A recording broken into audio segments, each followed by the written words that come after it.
Primer objetivo fue precisamente hacer una revisión, un análisis de dónde estamos y por qué estamos en la situación deficitaria en la que me refiero.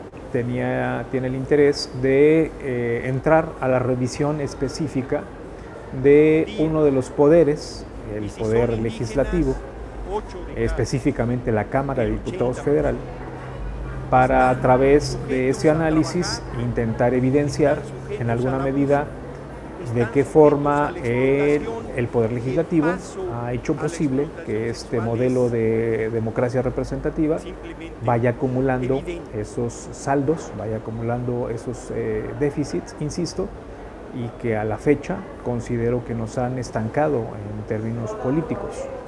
Y lo que hicimos fue hacer una muestra, sacamos una muestra representativa de 17 entidades federativas. La primera fue analizar cómo se conforma el poder legislativo, es decir, cómo está previsto en el sistema electoral que se constituya ese poder, y por otra parte, pues revisar la producción legislativa. Ambas cuestiones había que confrontarlas con un contexto, y obviamente pues es el contexto nacional. Entonces, el trabajo metodológicamente está, por una parte, la revisión, insisto, de los componentes esenciales del modelo representativo, el modelo de democracia liberal.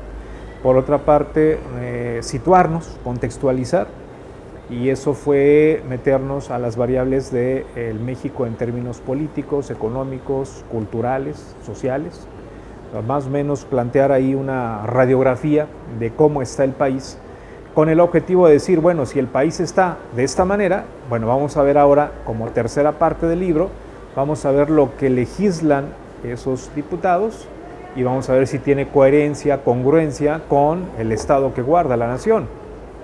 Y un capítulo posterior es el análisis de, vamos a llamar, las confluencias entre lo político y lo económico. Estoy convencido de que el modelo que tenemos es una parte de dos patas, ¿no? O sea, tiene dos patas el modelo. Una es lo económico, otra cosa es lo político. Entonces, lejos de verlas de manera divorciada, lejos de plantearse que son dos escenarios diferentes, lo que en la última parte del libro intento establecer es que hay un hilo conductor desde el origen del modelo que nos va situando en que hay una complementariedad, que hay un solapamiento entre el modelo de democracia representativa en términos estrictamente políticos y el modelo económico que nos rige ambos prácticamente desde hace 3 siglos, ¿no? Son modelos pensados, ideados para la Europa occidental de hace 3 siglos que nosotros adoptamos, copiamos y hasta hay que decirlo, para variar, copiamos mal, de manera muy limitada. Y si le sumamos que de origen, desde mi perspectiva, el modelo tenía sus limitantes, y luego le agregamos que ya a la hora de llevarlo a la práctica, México con sus particularidades, con nuestro sistema presidencialista que tenemos, le ha ido abonando a hacerlo más limitado, pues tenemos un modelo que nos ha ido colocando en una serie de escalones, de frenos, de diques que impiden que la representación como tal se materialice. Es un congreso, yo diría que muy productivo. También en el libro está una revisión histórica, ahí sí me extiendo en los antecedentes, y porque considero que es importante para contextualizar en términos legislativos. Parto desde el México posrevolucionario, voy desde Álvaro Obregón hasta Enrique Peña Nieto, y hago un análisis un tanto cuantitativo, aunque sí hay un análisis también cualitativo, de cómo se ha ido reformando nuestra Constitución. Me meto a las reformas constitucionales. Tenemos un número impresionante. Hemos ido de sexenios que modificaban la Constitución 3, 4 veces, 5, 15, hasta sexenios como el de Enrique Peña Nieto, que la modificó más de 100 veces la Constitución.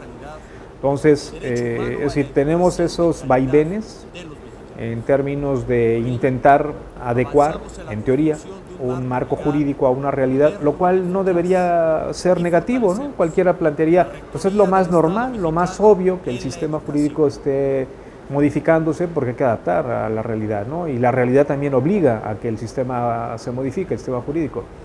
Pero la realidad, o de forma paralela a esto, lo que tenemos es que hay una gran cantidad de reformas que, analizándolas en detalle, nos permiten ver que se ha ido focalizando el interés de los legisladores hacia áreas cada vez más económico-administrativas, más a lo económico-financiero. Eso no es gratuito.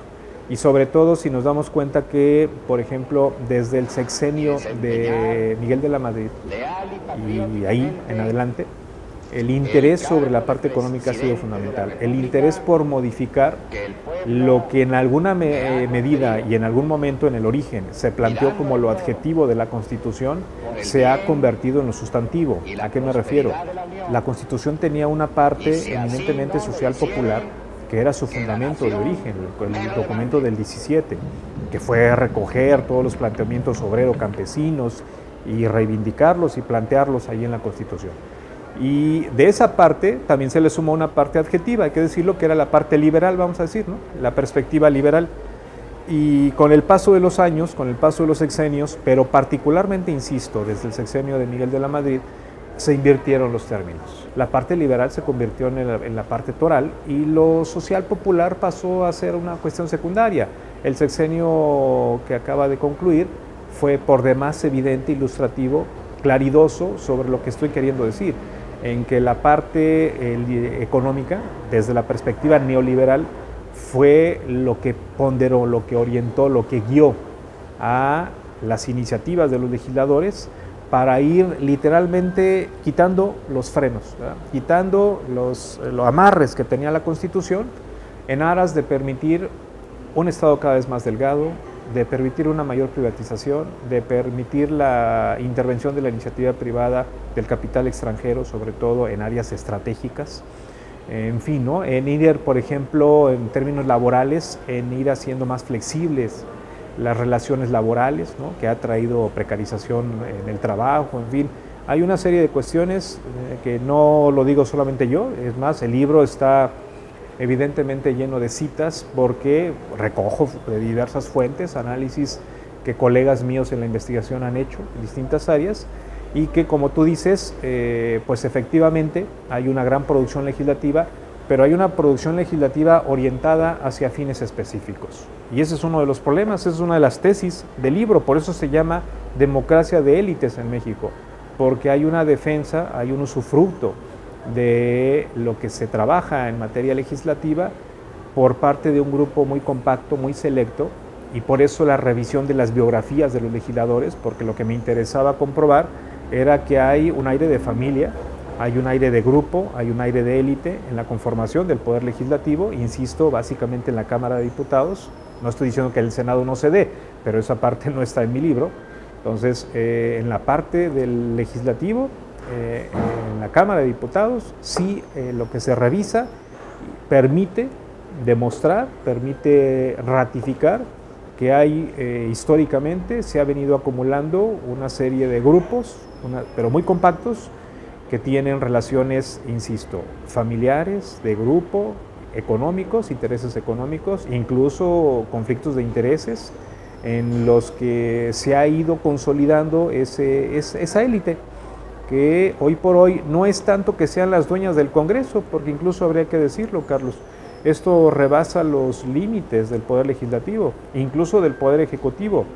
No hay, si me permites te adelanto, ¿no? Otra tesis que está en el documento, una hipótesis, en que el Poder Legislativo debería cumplir 3 funciones esenciales en cualquier parte. En el modelo representativo en cualquier parte del mundo debe cumplir 3 funciones. Una es la de representar, otra es la de legislar y otra es la de servir de contrapeso ante los otros 2 poderes. Y la cuestión está en que esta conformación de élites, de grupos, pues lo que ha permitido es que la operación del Poder Legislativo en México no ha cumplido su responsabilidad de ser contrapeso. Cumple las funciones de ser el engranaje, junto con el Poder Ejecutivo sobre todo, de un engranaje que permite la reproducción de un modelo que, bueno, pues al momento, no lo decimos solamente nosotros, tenemos más de 50 millones de pobres en México, y esos son los resultados que tenemos de este modelo económico.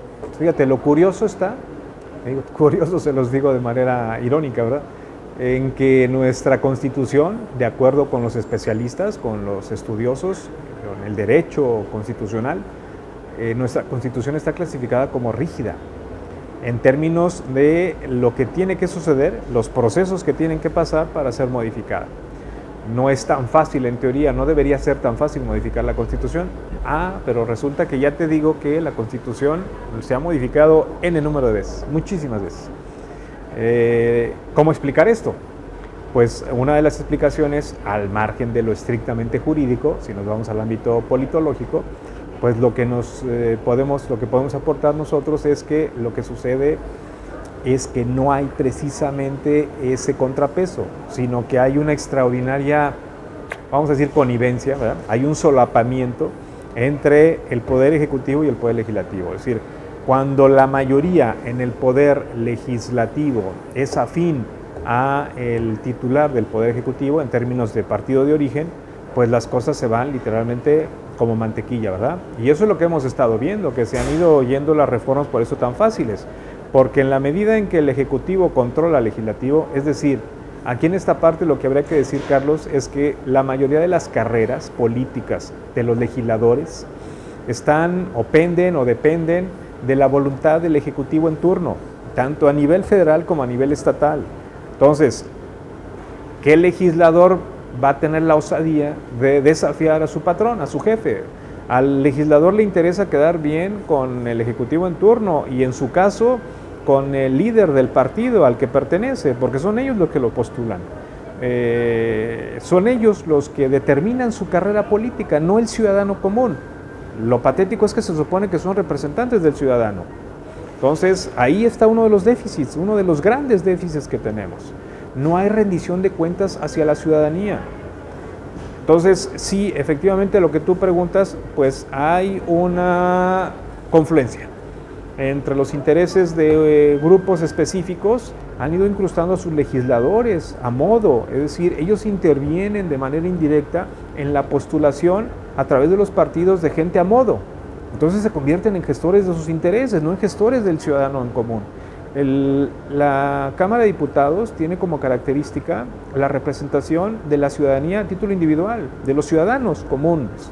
No es así como el Senado, que es representante del Pacto Federal. Entonces, los ciudadanos deberían sentirse representados por sus legisladores. Yo no lo digo, insisto, hay muchos estudios demoscópicos de opinión pública que han demostrado, que han puesto en evidencia que el ciudadano no confía en sus legisladores. La ironía de esta situación es que, Carlos, los partidos políticos en el modelo de democracia que tenemos llegaron como invitados y hoy por hoy se quedaron en la casa. Los invitaron a la fiesta y hoy son dueños de la casa. Hoy nos resulta impensable la democracia sin los partidos. Pero estos partidos, lejos de ser permeables a la sociedad civil, lejos de abrirse al mosaico, a la diversidad que constituye nuestra nación, son poco permeables. Y ojo, estoy diciendo sobre todo en los cargos donde se toman las decisiones. Estoy hablando de las cúpulas, estoy hablando de las élites que están enquistadas en los partidos. Ellos son los que controlan los partidos y a través de esa vía, esas élites controlan los mecanismos para acceder a la representación. No obstante que hoy contamos con las candidaturas independientes, que la verdad es que también es un tema muy cuestionable hoy por hoy. No cuestionable el modelo en sí mismo, sino cómo se ha operado en México. Se han apoderado los partidos de esa figura, ¿no? De esas candidaturas ciudadanas.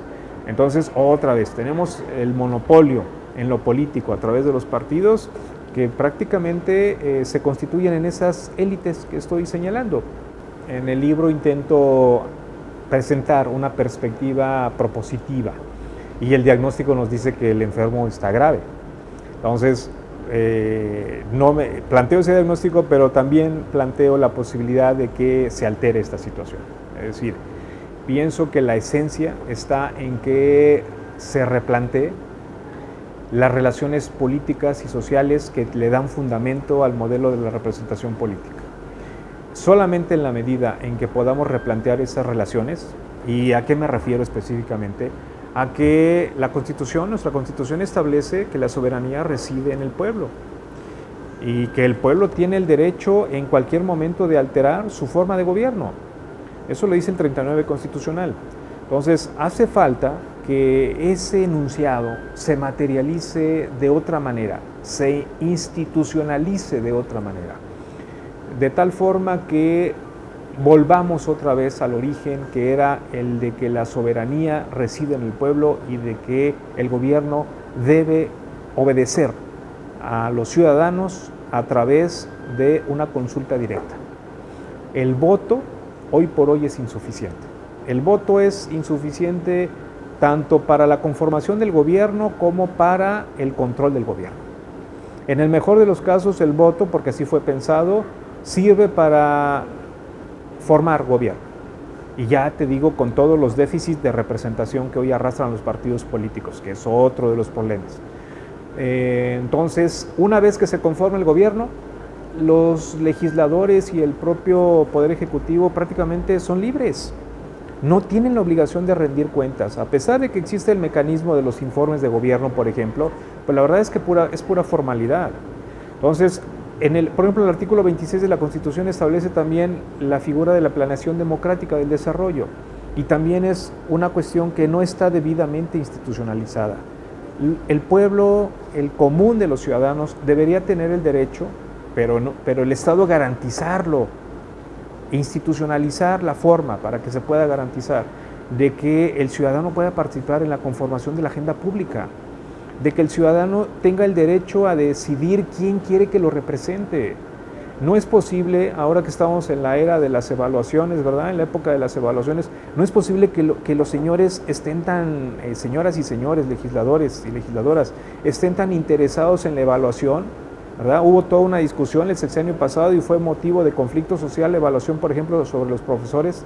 A mí como profesor me evalúan 3 veces al año y resulta que ellos no son evaluados. Me van a decir que son evaluados a través del mecanismo del voto, pero eso es a posteriori, y además ya decimos, ni siquiera tenemos esa garantía porque hay quienes, a través de estos élites, de estos grupos compactos, hay quienes se pasan de un cargo a otro, ni siquiera lo concluyen.